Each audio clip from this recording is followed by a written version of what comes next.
Alright, so this is Mr. Harper here. Figured I would walk you through how to make this QuizMe app. So this app is found in tutorials, so you go to App Inventor and just click tutorials, and it's called the QuizMe app. And basically, we're going to kind of review how to use the list. And so to start with, before we make the app, we need to actually download these files, these 4 picture files. And I'm going to start off with, because the link doesn't work, you're going to have to highlight and Control C to copy it, and then you can just go to Google and Control V to paste it. And I'm just going to right click on these and save my image. And so while that's coming up, we will just name ours. Really important that you name your file the name of the file that you're downloading. You want to give it a meaningful name. So I'm going to give mine the same name. I'm just going to copy and paste the same name. I'll go back over here and we'll do the same thing for this Dallas Braden. Just Control C over here, Control V. Just find one of these pictures, save the image, and Control V. So we want to download all 4 of these pictures.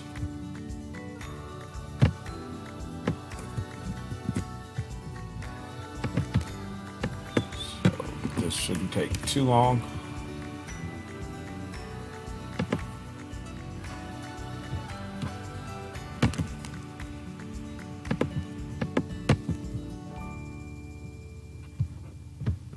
Click on this, put save image as.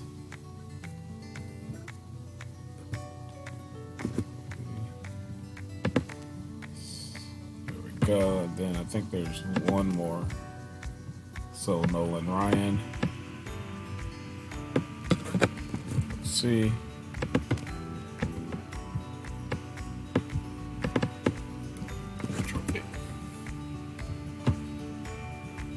And get that dot away and just try that again.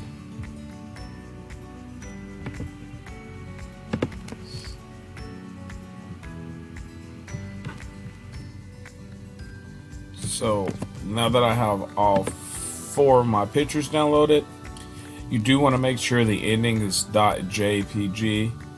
That way you'll be able to see the pictures that you have when you upload them in App Inventor. Now I'm going to go back to App Inventor and I'm just going to select the app. I'm just going to make a new app. And this is going to be the QuizMe app. So say QuizMe.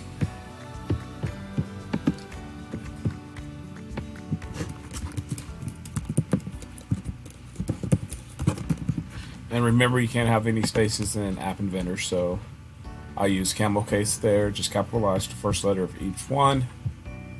And I'm going to go on screen 1. The title here, they want me to change this to QuizMe app. And that changes this title. So now the next step would be to create this user interface. It looks like they have an image, a question label to display the question. We have a horizontal arrangement that has the answer label prompt and this text box. And then we have whether it was right or wrong. And then we have another horizontal arrangement to put the submit and next button in. And so if you go down here, this will tell you the components you need to add, and if you read the actions, it'll tell you what you should do. So I'm going to go back to App Inventor. I'm going to add my image, and I think that's going to be image 1, but I'm going to change the picture. I think it wanted me to change that to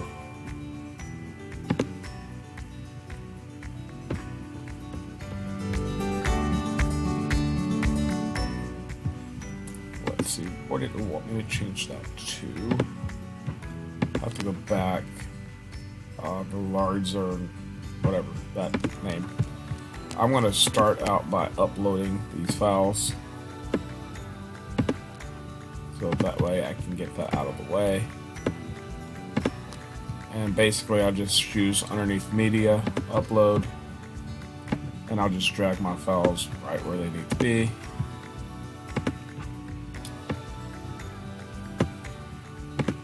And that way I have all 4 files. Now I should be able to go back to image 1 and change the picture to this, whatever that guy's name is. I'm not a baseball player, so I couldn't tell you.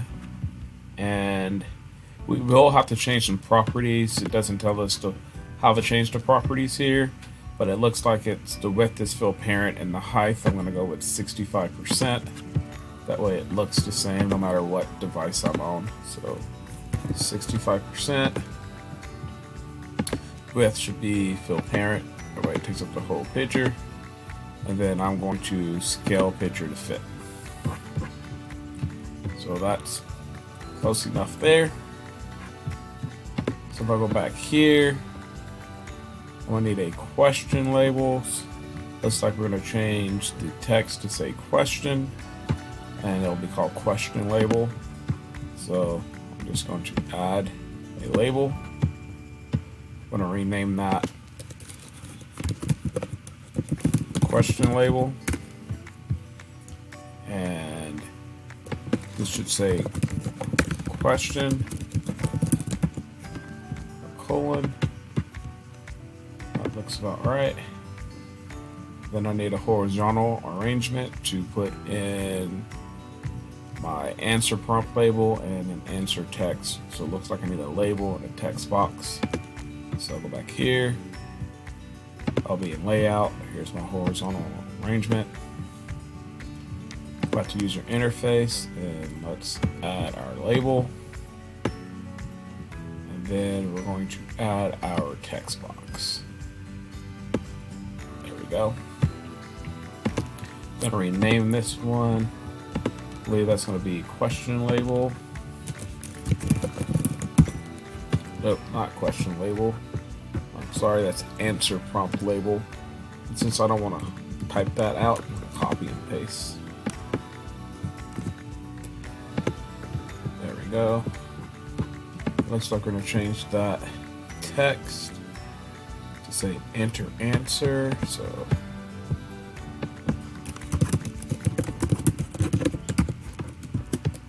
there we go.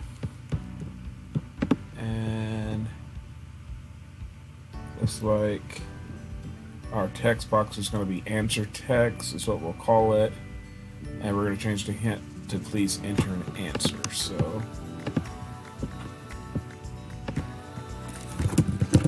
answer text. Then where it says hint, we're going to type in enter and answer.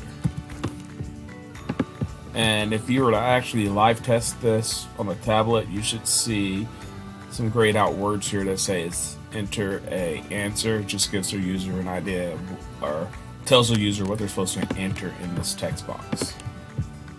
Okay, then we need a right or wrong label. So add another label underneath.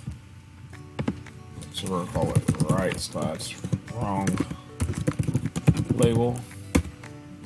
Looks like I can't do that, so I'll get rid of that back forward slash. So it's right or wrong label. And we're going to change the text to say correct/incorrect.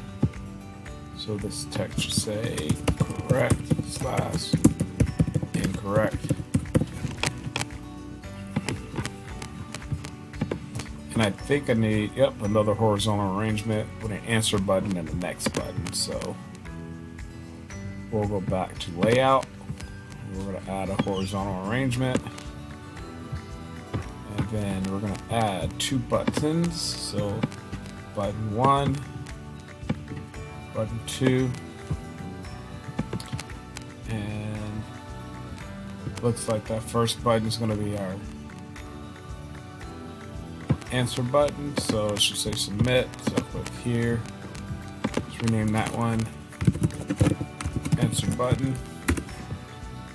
And we're going to change the text to say submit. And our next button is going to be called next button, and it's going to say next. Seems to be pretty simple. Next button, and it's going to say next. So I do believe when I look at this, we have our UI. Seems to look the same.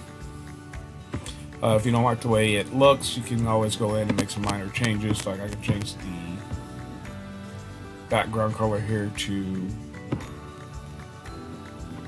a different color besides white. We can change it to black if we really want it to. But that's up to you and how you want it to look. I think I'm gonna leave mine at default. That way you can see the words. So now that we've had the user interface set up, in the next video we will do the coding, and shouldn't really take you that long to set up the user interface. All you'll need to do is just add these components, make sure you rename them, and also make sure you add your media files. Alright, goodbye.